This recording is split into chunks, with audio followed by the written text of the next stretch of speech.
Again, Your Excellencies, thank you very, very much for taking from your busy schedules. I know that Egypt's, how can we say, business and social climate is extremely, extremely busy. I know that you were just in Sharm el-Sheikh and just arrived, and you've all been in meetings. You were in Lebanon and just arrived. I mean, everybody is traveling and doing things. So really, really, I appreciate the fact that you're here today. But I understand that you are here today because we are touching upon an extremely, extremely important topic, and that is the role of youth in global competitiveness. I've had the pleasure to have a dialogue with Ambassador Prinjit and with Ambassador Fisher about education. We had a great event last November to talk about international cooperation in education. And whenever we do invite them and host them at these events, education always comes up. But we don't want to go just in education. And that's why it is very important that we have you here today to share with us as a business community, to share with our academic and younger generations some of the perspectives that make your respective countries more competitive than others. I'm not going to say than Egypt, but I'm going to say than others.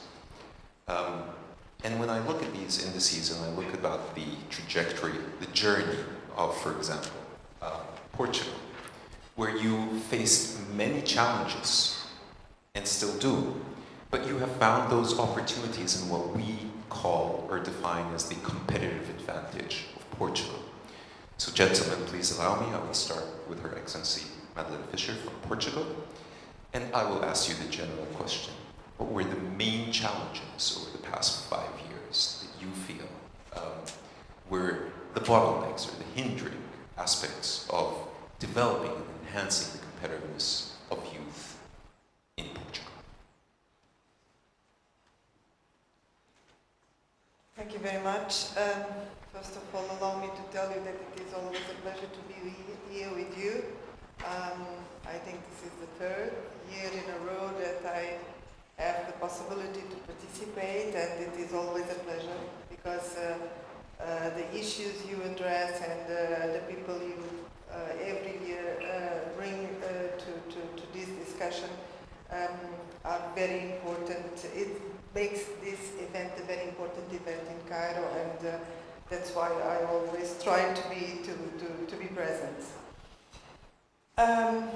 Coming back to your question, you were speaking about the difficult journey Portugal has had in these last years. It is true. If you remember, from 2011 until 2013, we had also an assistance program from IMF and European institutions. The financial crisis that started 2008 internationally was a very tough one, and Portugal was hit. So we had really big problems on our financial sector, our economic structure, and this, of course, will lead to a lot of problems also socially, and especially what the youth concerns. It was very difficult, for example, to provide the jobs for the people that were coming out from our universities, from our educational system. So I would say that during this period, one of the main challenges, one of the main problems we faced was really the high unemployment that we had, especially in the youth sector. This was not only the case in Portugal, this was the case also in Spain, this was the case in Greece. It is very tough for the society to see that even if you do a lot of investment in your educational sector, then at a certain point you have one of the generations that has more skills, and then they get unemployed because, of course, the structure of the economy changes a lot. This was really one of the main problems we had to address, also with the help of the international financial institutions. And now, 7 years later, we are slowly recovering. So now we feel that a lot of other measures that we were taking in these periods are finally paying off, and finally the jobs are being created, especially in these new areas like digital economy. The other problem I would like to mention, because this is really something different from Egypt and from Africa, is that we have a decreasing demography. Not only Portugal, but in Europe is facing this problem, but in Portugal this is a very serious problem. And of course this affects everything. This affects the economic activities, this affects the way the companies can employ people and can make growth. So this is also something that we are now addressing, for example, in a way that we try to attract companies to Portugal, offering, of course, good conditions for them on the fiscal area, but also on other areas, especially in this new economy. You know, we organized in some years this Web Summit, and this is creating in Portugal an environment that it is very attractive for the companies like startups and that are coming, investing, creating jobs. And of course this means also that we have to create incentives and that we have to address the problems, for example, for people, young people, qualified people from countries like Egypt to come to Portugal and to work there. We believe very much that this interaction between our country and other countries in the region that have the blessing of having a lot of young people is a very important one for the future of our country. Thank you. See, we had, just to touch upon that, they say incentive to attract younger legal migrants to Europe per se, not just Portugal, but specifically in Portugal. I remember you telling me something about the language barrier. A lot of these young students, they're either studying English or French or German. Usually these are the three languages, but there's very little Portuguese, and I don't think a lot of people, you know, and that's always a hindering point. What has Portugal been able to do, at least with this higher education system, to be able to attract some of the students? Because it's so much easier when you study in the country and then get employed rather than to make that drastic move, at least to have language. So how have you been addressing that issue of international language at universities and attracting these students? Actually, we start perhaps 20 years ago to open our universities. And nowadays I would say that our universities are very much internationalized. We have a lot of foreign students, and this means also that a lot of these these courses that you are offering at universities, they are taught in English. So this has been one of the most important things to attract foreign students. Of course, after some time they learn Portuguese because it's not so difficult, and it is, I have to tell you, a world language, because nowadays more than 250 million people in the world speak Portuguese. But of course, if you want to attract foreign students, you have also to offer the possibility to have it in English. And this is really something that we think it's a very, very important thing, because nowadays we have students from all over the world, and that leads also to to an interchange of students and teachers. So now our teachers are going also to other countries, and we have this kind of cooperation and interchange also on science, for master degrees.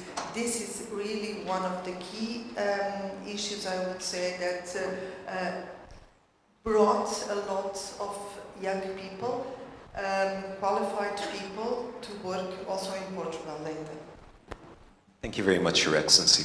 I'll go by ranking Singapore, on the Global Competitiveness Index. And Your Excellency, we were very comfortable the past maybe 6 years with standard positions. We had Switzerland, Singapore, USA, and that sort of was for the past 5 years. We were doing 1, 2, and 3.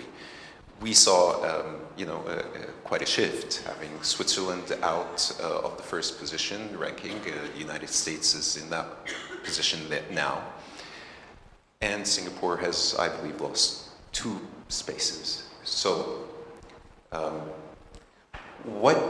lot of people, especially when we're talking about numbers in the 60s and the 90s, like Egypt, we can really see some impact from true economic reforms. But when you get into such big economies and such sophisticated economies as the top 3, it becomes confusing even to us. Why that change? What, in your opinion, would make one of these 3 countries more competitive than the other in the past year? And why did Singapore lose that ranking, in your opinion? Does it have to do with youth capacities? Or is it, as we've always agreed, that trade is extremely important, global trade is extremely important to Singapore, and now this ideology of protectionism that is happening globally, and the trade battles that we're seeing that might be impacting the performance and the competitiveness of Singapore?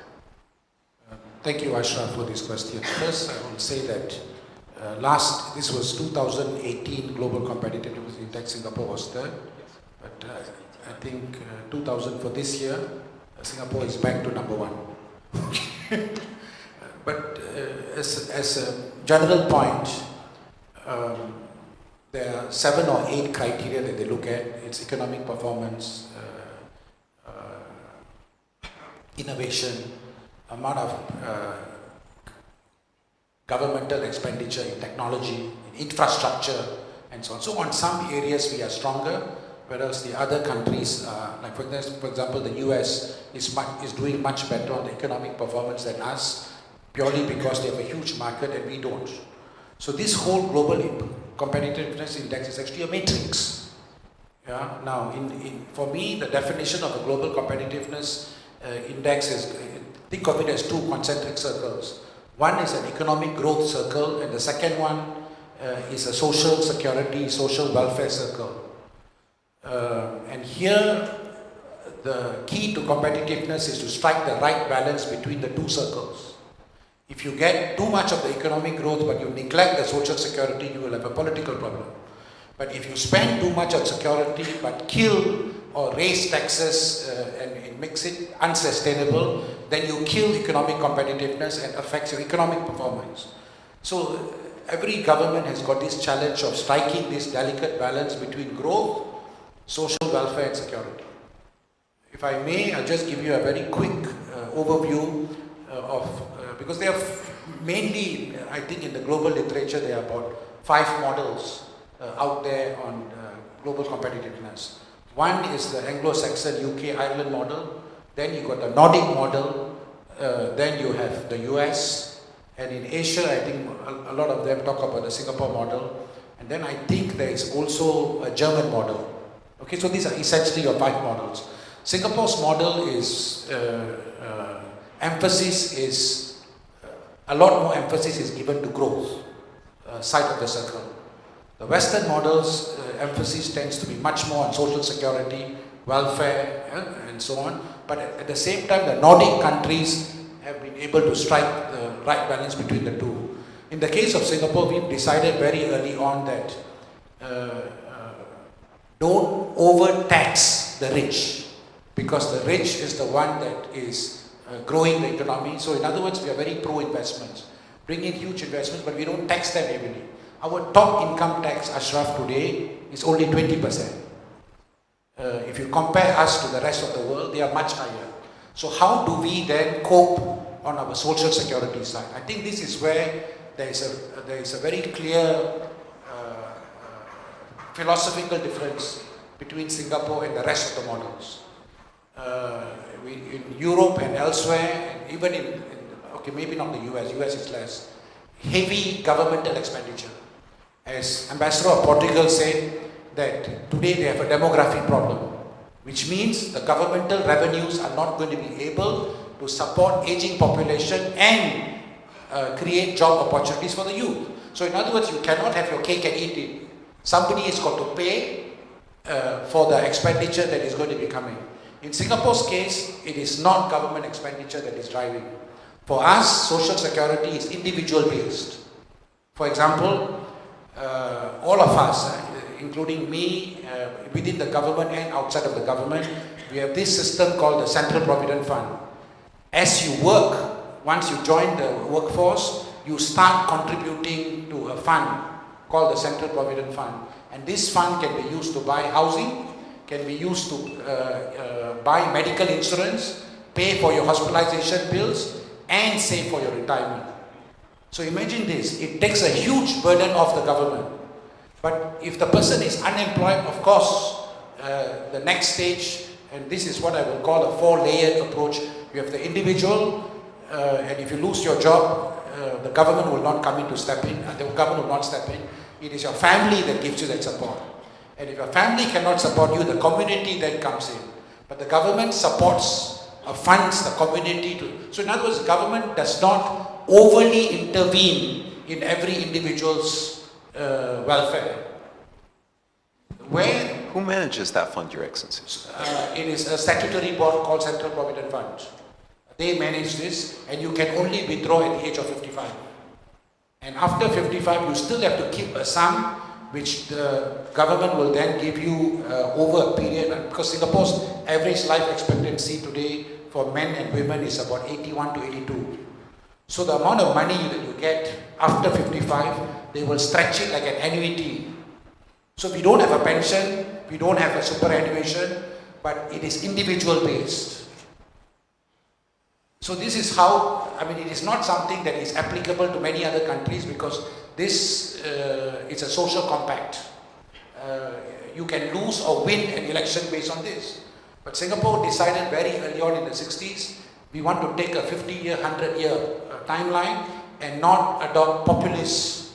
We basically tell our population very early on, you have to work in order to survive and also look after your own retirement. If you have absolutely don't have anything, the government looks after you. Okay, this is number one. Number two, we are one of the heaviest subsidizers of education and health in the world. So for us, education and health is a long-term growth driver. So there will be not a single person in Singapore who cannot afford education, because our primary school education today is $10 a month. If you cannot afford it, the government will pay. But we want everybody to pay for education, because we feel that if something is free, you overconsume and you take it for granted. Health is the same thing. In Singapore, private hospitals and government hospitals coexist. So the reason why the government hospitals come in, so that we do not get the problem of the US. Private medical care in the US, as you all know, is exorbitant, because the private sector controls the pricing, the pharmaceutical, everything. So in Singapore, we do it differently. So in the end, it's about how do you approach the problem. We want the private sector to succeed, but at the same time, we don't want private sector to engage in excesses to the detriment of the people. Your Excellency, but where do you draw the line? Where do you think the threshold is between the ability to be able to subsidize health and education in your cases, where the population becomes excessively big, for example, as we do have here in Egypt, about 100 to 120 million people, and becomes a little bit more difficult for us to be able to efficiently subsidize health and education. This is clear and seen and part of our biggest problem, I believe. So where's that threshold? Is it about smaller populations that are able to sustain that model? Or are there examples of bigger countries like ourselves that can do that balance? Globally, if you look at expenditure, we tend to look at health and education as a percentage of GDP. Okay, and I think today, if you look at the developed countries, amount of money that goes into health and education is closer to 3 or 4% of GDP. So in Singapore's case, we are no different. We are also sticking to the 3 to 4% of the GDP, except that we allocate our resources from the government heavily into education and health and less into social security. Social security, ours is individual based. Let me just stay with you, Your Excellency, on something that we were talking about technology. Last time I had you in an event, we were talking about the digitization of the oil and gas industry. And we were talking about how Egypt aspires to become a hub, as Singapore has, and as Mexico aspires to in the future. And we're very similar in the sense, and we had Madame Rosanette who joined us at that event to talk about the strategy there. But my question here is, as sophisticated as the economy of Singapore is, with specific demographics for youth, there was a time that I remember Mr. Matthias Fischer actually said that, Singapore, while we were sending them people, they were coming to Germany to learn vocational training and how to be technicians and how to be, industrial. And now Singapore actually, surpasses Germany in that very specific point. But with the technology and the digitization and this new artificial intelligence, how is that going to impact the job market, as Ambassador Madalena was saying? How is that going to impact the job market for youth in Singapore? And are you facing, or will you be facing, some kind of brain drain in that section where people will start looking for the vocational technical jobs that they're trained for, but outside of Singapore, especially with the One Belt, One Road, with all these new countries in Southeast Asia being basically open to more infrastructure projects and more technical vocational trainings are needed there. How do you see the brain drain on Singaporean youth? Right now, we don't see any brain drain. In fact, I think a lot of people from the region are actually coming into Singapore, given that we are more developed. But I think you are right that as time passes, there is a huge competition for talent. And in Singapore, what we do for the youth is that we have this program called the Skills Future, where we work very closely with the private sector to match the skills with the type of jobs that are available. So in Singapore, you find that there are less than about 17% of the population who go to university. Another 25% of them go to for what you call polytechnics, and they get diplomas. And then another 30 to 35% they go to what in our system is called vocational training, is called Institute of Technical Education.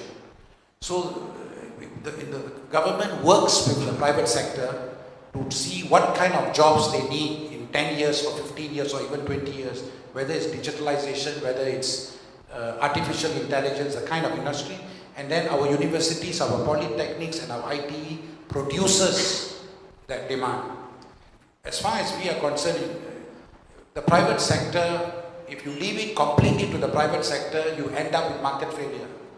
Because the private sector is not the one equipped that's going to give you the type of skills that you need for the next 50 years. So the government must work with the private sector as a partner to see what is it that they want, and we produce the manpower, and we subsidize education to make sure that the private, when they graduate, whether it's from the university, whether it's from polytechnic, whether it's from the institute, they have a job. So today in Singapore, our unemployment rate is 1%.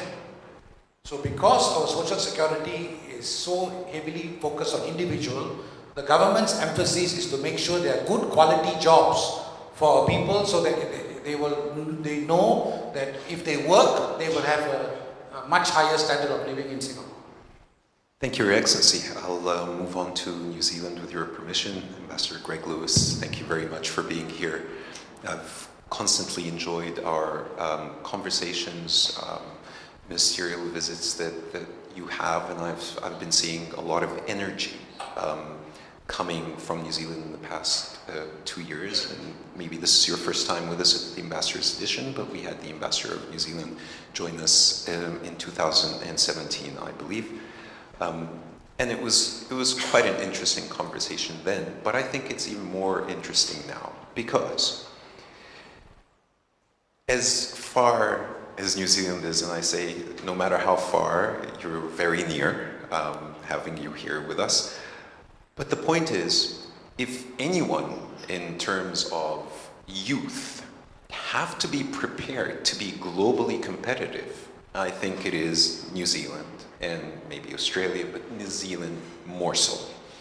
The limited resources that you have despite your agricultural brilliance and capabilities and capacities. But you were addressing, or your youth were addressing, a very tough market, and that is the China market, the Southeast Asia market, and now we're trying to look at Africa, and we're trying to look at the Middle East. Now, I went to school in Australia, and I'm not saying Australia is New Zealand, but let's say there are some similarities between them, at least the same flight. You know, you'll have to take the same flight. So I went through what I would assume basically would be a very similar educational system. I've seen smaller rural areas in Australia where, you know, there is a really disconnect from the rest of the world. Maybe back then, again, without social media and the internet and everything, I'm sure it's different now. But how do you prepare such a small country, and I use that loosely, but such a small country, and prepare their youth, because they can't compete against each other really. I mean, there's that market ceiling that you have to compete within Australia and New Zealand.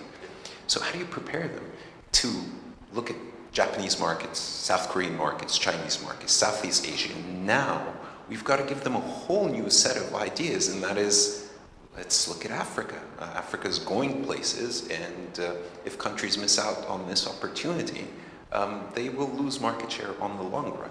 So, Your Excellency, what's your opinion on the challenges that New Zealand youth face in becoming globally competitive? Yeah, well, I think in terms of New Zealand, we have had to be competitive.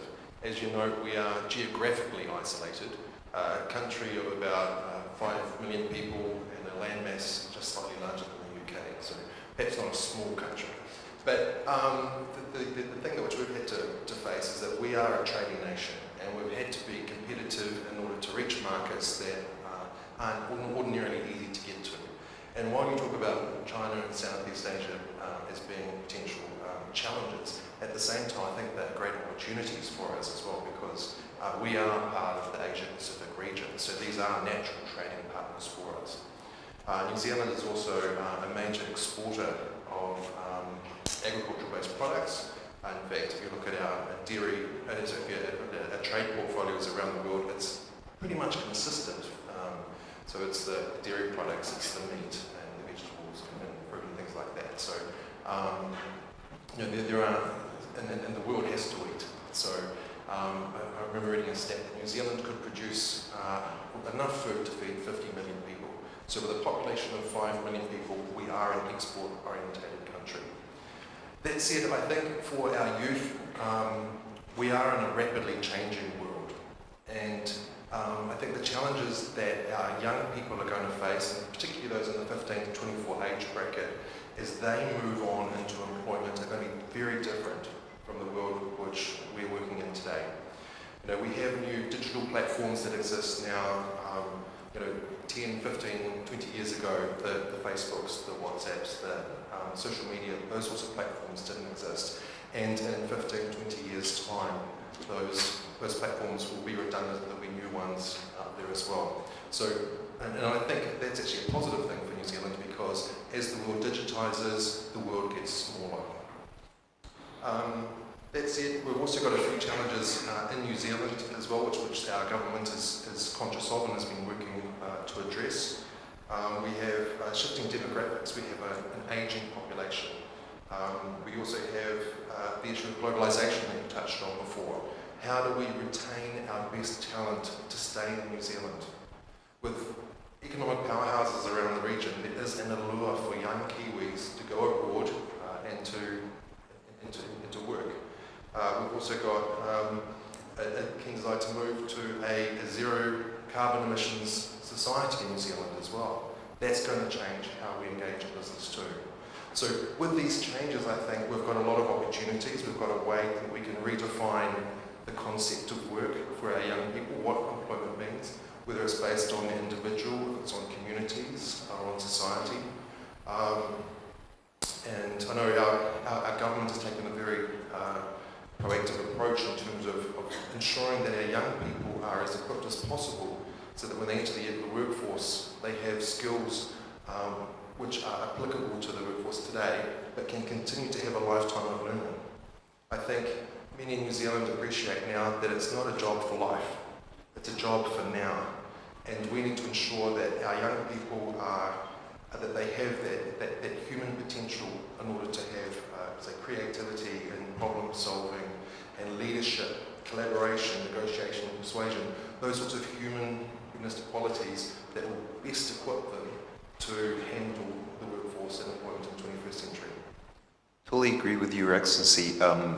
Point that we had brought up when Mr. O'Connor was here, and we were talking about some similarities where we were looking at sharing experiences in New Zealand, because despite our differences, we have one problem, and that is encroachment on agricultural land. I mean, the more you grow in New Zealand, the more you are taking away from what you call as the main trading commodity that you have, and that is agricultural products. That being said, when we look at the Global Competitiveness Index, you have, as New Zealand, the pole position on the financial development pillar. And this has been, sustainable over the past maybe 3-4 years. What makes your education system so, that actually creates the incentive to have such a strong financial market? Is it the education system? Or is it when we look at the policies and the regulations and the anti-corruption, zero tolerance corruption, not anti-corruption, zero tolerance corruption, I believe that's how you call it in New Zealand. So is it a combination between both? Or is it really that you emphasize moving away from the agriculture part to more the financial markets, where it's no longer about a commodity, but it's just about brains? So how do you balance that? I think it's a degree of both, as you suggest. And you're right, in terms of the values that we present, I think it's very important as well. New Zealand does take a zero tolerance approach to corruption. That's why on the Global Corruption Index we are the least corrupt. Not to say there is not corruption, but we are the least corrupt. I think as well there's been an awareness that we cannot always rely upon agricultural commodities for our economy. There's been impacts on our environment with agriculture as well, which is a very much a sensitive issue in New Zealand, because we also relish our clean, green, pure New Zealand branding, and we want our lakes and our rivers to be clean. So there has been a bit of a move away towards that. And I think, just to touch back on my earlier comments before about our youth and preparing them, we're about to enter into a brave new world of artificial intelligence, of robotics, of robotisation of industries and things. And I think there's an appreciation that whilst these new technologies will provide opportunities for us, they do provide a risk for the economy, for the people working in the economy. I remember reading a report that said about 43% of all jobs in New Zealand could be automated to a certain degree. I think globally it's about 60% of jobs could be automated to at least 30%. So, we're about to embark upon, I think it's the fourth industrial revolution, where we need to start thinking smarter and away from the traditional paradigm. So whilst technology might help us in agriculture with, say, GPS, tagging of animals and farms and whatnot, and the digitalisation of information from farm to fork, as we call it, at the same time it also means we need to rethink how we train our young people and how we prepare our economy for the changes that are going to come, be it from climate change, be it from immigration, be it from all sorts of different factors and pressures that our youth today are going to face over the next century. Thank you, Your Excellency. If you'll allow me, Ambassador Sean, taking off what has been said here, when I was telling people, I was ecstatic that you were coming to this event, because this is the first time we have Ireland on board, and it's an experience that not a lot of people, not a lot of people in Egypt, in the business community, or even in the academic community know much about Ireland outside the scope of Europe. So there's so much for us to learn about Ireland, but you know, I would recommend that you go on their Facebook page. They're very active on social media, and there's a lot of information on there that you can get a lot of interesting events and things that are happening. So please do access the Facebook pages of these embassies, and you'll find a lot of information. Now, as reading this article, that to Ambassador Madeleine's point and to Greg's point and Prim's point, that artificial intelligence, especially in Europe, and they were having this whole big graph about by 2039, who are going to be the biggest losers and who are going to be the biggest gainers. And of course, we've got, you know, Southeast Asia and China really growing. They refer to the United States as down but not out. And the real losers are going to be Europe. Because if we're talking about 40%, 50% of these jobs being automated, and what caught my attention in this was they said that parents are no longer going to push their children to become, you know, the doctors and the engineers and, you know, all of this. But instead they're going to direct them towards creative jobs like acting and singing, painting, things that artificial intelligence so far cannot do. So how does your country, not so much your government, how does your country look at these different changes, both in the digitization, artificial intelligence and technology that is maybe not so good as we think it should be, and at the same time look at some of the challenges that your youth face in an era of protectionism again, and in an era of Brexit. So, you know, the changing environment in Europe is not just European, but it's also global. So how do you see that, Your Excellency?